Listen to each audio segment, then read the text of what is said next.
Welcome to Cherry Blossom Yoga. I'm Robin Dinerman. This is a half-hour Hatha Yoga class for beginners and continuing students. I hope you'll join us by trying some of the postures, which are called asanas, or follow along with the deep breathing. Make sure you're wearing loose, comfortable clothing, and I'm on a sticky mat. You could be on an exercise mat, or if you prefer to stay on your couch or in a chair, sit up straight and breathe deeply and do what you can with the arm movements and the leg movements. Most of my classes today are seniors. And I've learned a lot through some training and experience now on working with the aging body. So I'd like to show you some use of my blanket. This is a blanket, of course. You could use a big, thick beach towel. But you can help support the different limbs by using a folded blanket. It allows you to put some weight on the blanket, and as you relax into the posture, you'll be able to sink down safely. You won't need to worry about falling or going too far. The blanket supports you and helps you to let go of your mind which is holding you back, saying, nah, this probably isn't a good idea. So watch what we do, try it out on your own, be very careful, listen to your body. So first of all, one of the basic positions, asanas, is table, which is called Asana. And here my hands are shoulder distance apart, the fingers are spread, but I have a little arch under the palm, like a cushion of air would fit underneath.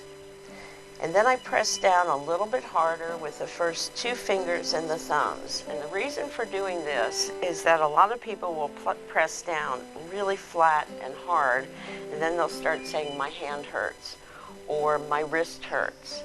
So this will help you in this position. Now the wrists are pretty much just in front of your shoulders, so the hands are in front of your shoulders, shoulder distance apart.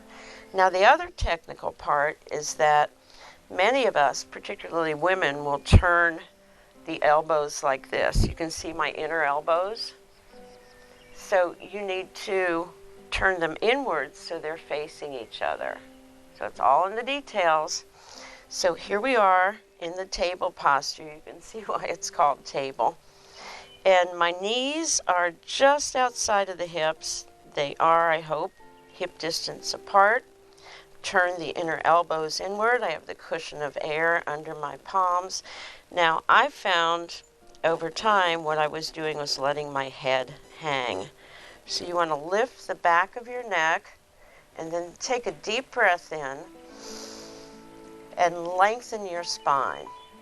Now here with the in-breaths, you allow the belly to soften and to round.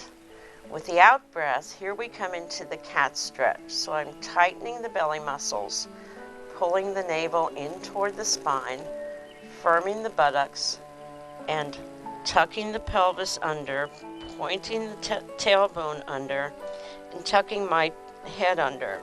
So I'm trying to put my jaw on my throat and my chin to my chest, and then I inhale and lengthen. Now, many yoga teachers will teach what's called the cat-cow. So they go from the arched back of the cat into table briefly, and then they arch the back in the other direction. I don't teach that because two reasons. One is I think people sway their backs too much when they arch in the opposite direction. So unless you have a teacher watching you or an assistant guiding you, I suggest that you not arch in the opposite direction. The other reason is that the vertebrae of the cervical spine are very, very, very delicate. So if you lift your head and keep lifting it up, and you'll see people arching their necks backwards so the chin comes up really high. the older you get, the drier the vertebrae become, and the more fragile they become. And even if you move slowly, you're putting some pressure on those drier, more fragile vertebrae of the cervical spine, your neck. So that's why I don't do what is called cow. So here we are, back in table, inner elbows toward each other, back of the neck lifted. I'm going to push my towel away a bit, my blanket. Now, if you look at the ankles, a lot of people will lift up their heels, and they're going to put weight on the toes. Now, you're going to put stress and strain on your toes, and instead, I suggest you turn the heels outward and point the big toes toward each other. Now, many of us seniors have lost the flexibility in the toes, and even through the ankle as well. So here's where the folded towel or blanket comes in handy, and I use this in classes to help people sink down into the posture. So here I'm going to put my ankles and feet right on the towel, turn the toes toward each other, and now I've got some support and some lift where I'm not hurting my toes, and that's really important. So from here we go into the cat. Breathe in, belly rounds, breathe out, tighten the belly muscles, pull them up toward your spine, tuck your chin in. You don't need to move the shoulders. That's another thing. The shoulders are neutral. Inhale and lengthen, and exhale and arch. And inhale and lengthen, and exhale and arch. So notice the shoulders are not moving. What you probably cannot see is how firmly I'm tightening the buttocks. You really have to create some pressure there and tighten. But see, at the same time you're doing that, you're toning those muscles. Then watch yourself, because I feel my head sinking down. So exhaling and inhaling. Exhaling and inhaling. Now the undulation, the movement of the spine, helps flush out the little wastes and toxins and whatever material gathers in and around the spinal column, the vertebrae, the discs. Those are the discs. And the spinal cords which run through the spine.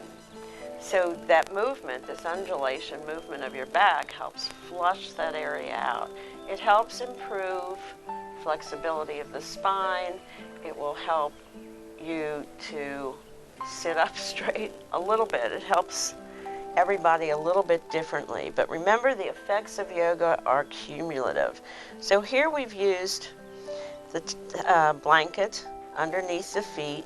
I'm going to pull back into what I call extended child. The arms are straight out in front of me. They're shoulder distance apart. Fingers are spread. And think about this. You're going to press your finger pads into the mat and walk one hand after the other.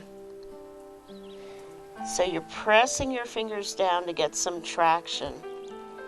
And at the same time you're doing this, you're pulling the hips back. So you're trying to lengthen the spine. And as your underarms open up a bit, you're going to feel a wonderful stretch throughout the entire underarm on each side. And it even travels down a little bit to the ribs on that side. So again, the movement is through the fingers, pulling the arm. And then you can reach with both hands at the same time and pull back and then soften up. Let the hands float back. You'll feel the shoulders move away from the ears. The neck frees up. And then you're ready to come back into table, elbows turned toward each other. So this can be a starting and ending position here. You can do a lot of different things from here. There's another position called egg, which many teachers call child, and I'll show you the difference. Egg, you're folded over your thighs, your forehead to the floor. Your arms are draped around your legs, and as you exhale, you allow the shoulders and elbows and arms and hands to sink down, and directing your breath towards the lower back. The tailbone starts sinking down. You get a nice, gentle stretch assisted by gravity for your lower back, also now for your neck. Now, coming up, I'm going to lift the back of my neck first and then unhinge upward. So you don't want to lift up fast or jerk your head up. Everything is done thoughtfully and with awareness. Now, where this posture, the egg, becomes the child, is that you turn your face to one side. So now I've turned my face to the left, and the blood goes more to the right hemisphere of the brain. So after several breaths on this side, you can come to center, turn your head to the other side, sink down. So it's actually two different postures. The other thing you can do is place your hands under your shoulders and press the floor away, uncurl the neck, and sit up tall. Now, in these postures, depending on how you're built, some people are short through the thighs, some are long, some are large through the bust, some are not. What I suggest to many of my students is that they separate the knees even as wide as the mat or closer, depending on how you're built and what feels comfortable for you. So here you could come down into the posture with the knees apart, and here my forehead touches the floor. I'm using my hands, I'm pressing up again. Now, I'd like to bring the knees in closer, but here's something else you can do. You can make a fist pillow. One fist on top of the other, your forehead sinking down. And now you can let the weight of your head come down. Now I feel that my neck is more protected. I can relax the shoulders more. I can let go. I can let the tailbone drop. So I'm using my fists to support me. There's a third way you could do it with your hands at your jaw, but I would recommend that you look straight down at the mat because you don't want to lift your chin up. So placing the hands down, walking them back toward my body, unhinging, and coming up, back into table again. And I'm going to scoot the blanket away and turn to the front. And I hope that was helpful for you.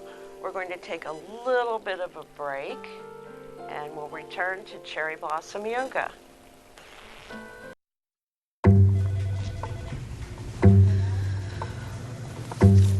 Please have a seat. I'll be honest. Your resume, not what I'm used to. I know. Okay, so what would you bring to my company? What do you need? I need a hard worker. Good. I've got 2 part-time jobs and to help my parents pay the bills. I need problem-solving skills. I got through high school without a car, a phone, or a computer. No college degree, though. Not yet, but life's taught me a lot, and I'm ready for more. Well, you're not the typical kind of candidate that I hire. But you are exactly what I'm looking for.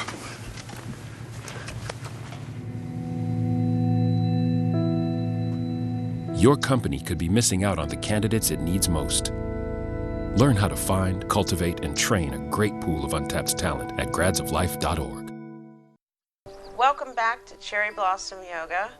We're going to continue using a folded blanket or towel to help support us in our postures. So another really important posture, the staff posture, I highly recommend, especially for seniors, works really well when you elevate your hips. I'm going to turn sideways, so I'm hoping you can see me a little bit better that way. So I'm going to sit right on the very edge, the fold, and I can feel, in my case, I can feel my sit bones pressing down. You can see I'm elevated here. I've got room to slide my hands under. So then I place my feet about hip distance apart, so the ankles are lined up with the knees and the hips. Then I take my thumbs, slide them under the thigh, just beyond, a couple inches beyond the sit bones, and press down. Now pressing down, I'm lifting my rib cage up. Gravity is pulling my hips and my legs downward, lengthening my spine. I'm building a little bit of strength through the wrist and the arms. I'm looking straight ahead and breathing. And exhale, release. Try to keep your shoulders up above your hips and keep your rib cage lifted out of your waist. Sit tall. I hope that feels good for you. So I'm going to turn to the front again and use the folded blanket underneath me. There we go. Sitting at the very end, feet hip distance apart. We're going to do a seated forward bend. So we're going to start in staff position, feet slightly flexed, hands at the heart with the thumbs linked, sitting tall as you can, and breathe in. Breathing out, dive down, inhale, breathe up, and then exhale, come forward and stop about, 1.5 feet, 2 feet above your toes, and reach. And reach. You'll feel some stretch in the lower back area, and then inhale up, and exhale, lowering the hands, returning them to your heart, and sitting and breathing. Breathe in, and breathe out, diving down. Breathe in, lifting up. Breathe out, hinging forward. And once you get to that point, you're about 1.5 feet over your feet. Reach outward. Press down through the sit bones. Press your thighs downward.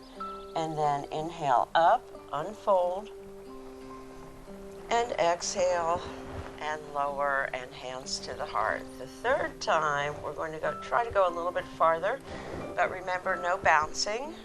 And don't force yourself to go farther than you think your body wants to go. So hands at the heart, breathe in, breathe out, dive down, breathe in, arms up alongside the ears, breathe out, pull your belly in, and then see if you can reach your toes or even the balls of your feet. Try to lower the shoulders. I'm not letting my head drop, I'm just letting the shoulders sink. I'm getting a wonderful stretch all through the lower back, all through the backs of my legs. Now, many of my students can't do this. Remember, I've been doing this for 40 years or so. So I suggest that you put your hands at your ankles or above the ankles, as long as you're bringing the shoulders forward and they're down, but don't collapse inward. You want to keep the breastbone lifted, and this is enough to do. Remember, we're not striving for perfection in the posture.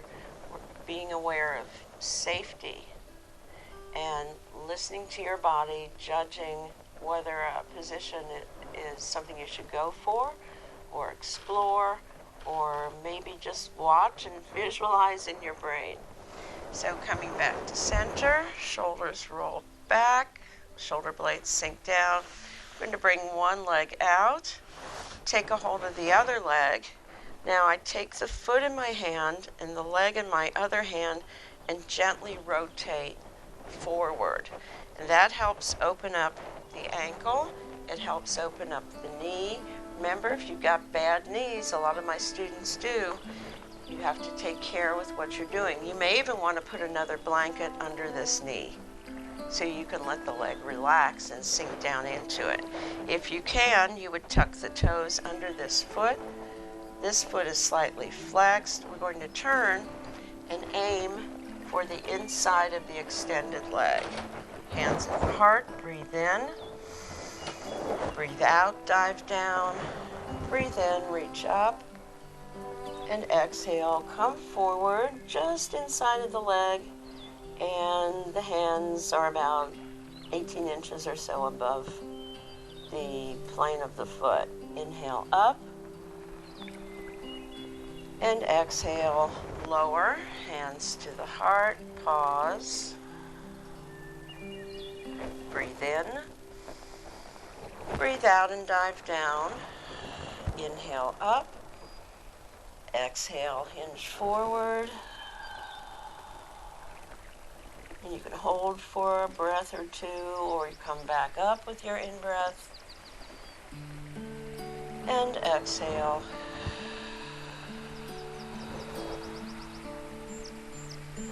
Now the third time coming down, I'm going to turn at the waist and aim for the foot.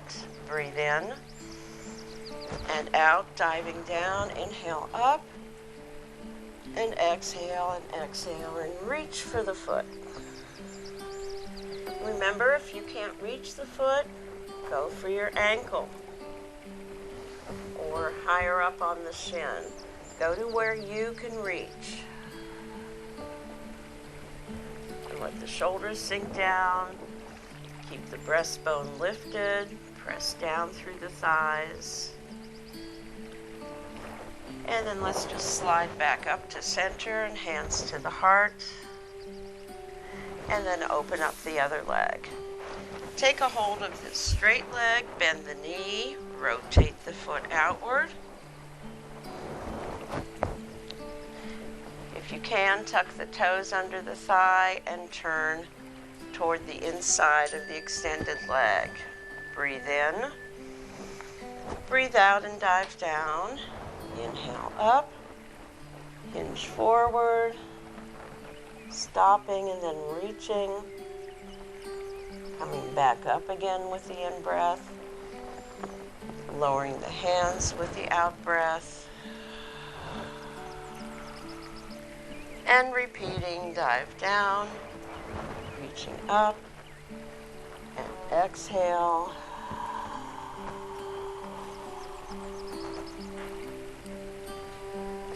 Inhale up, lower the arms, pause and breathe. And this time we're aiming more toward the foot, so diving down, inhaling up, and exhaling, reaching for the toes, or reaching for the ankle or the shin. Lean into that position, drop the shoulders, keep the neck free. And then let the hands slide up, turn to the front, hands to the heart. And we've completed Paschimottanasana, seated forward bend. We're going to do a little bit of relaxation, and once again, use the blanket as a means of support. A lot of people, including myself, find the lower back area uncomfortable. When we do Shavasana, the corpse pose, which is done usually at the end of class. So I suggest that you take a rolled up blanket or a folded blanket and place it under your knees. The feet are hip distance apart. You can lower yourself down very slowly and cautiously and place your head down softly. Now, elevating the knees helps release the pressure on the lower back. What you can do as well is bring the feet to the floor, lift the lower back up, point the tailbone up, and then press the lower back to the floor. You may even, if you use your feet, you'll feel the waist press down. And you feel the tummy sink down. This should feel really good for your back. Now the arm position for corpse pose, the palms are turned upward. We see this opens up the muscles here, and many people rest on the rims of their shoulder blades. So I suggest you take a deep breath in and then tuck the shoulder blades in. Can you see how my arms are rotating outward? And then I can sink down, and this flattens the shoulder blades to the floor, so I'm not resting on the rims of the shoulder blades. So pausing and breathing, and make any further adjustments you need so your body feels comfortable and you won't be distracted.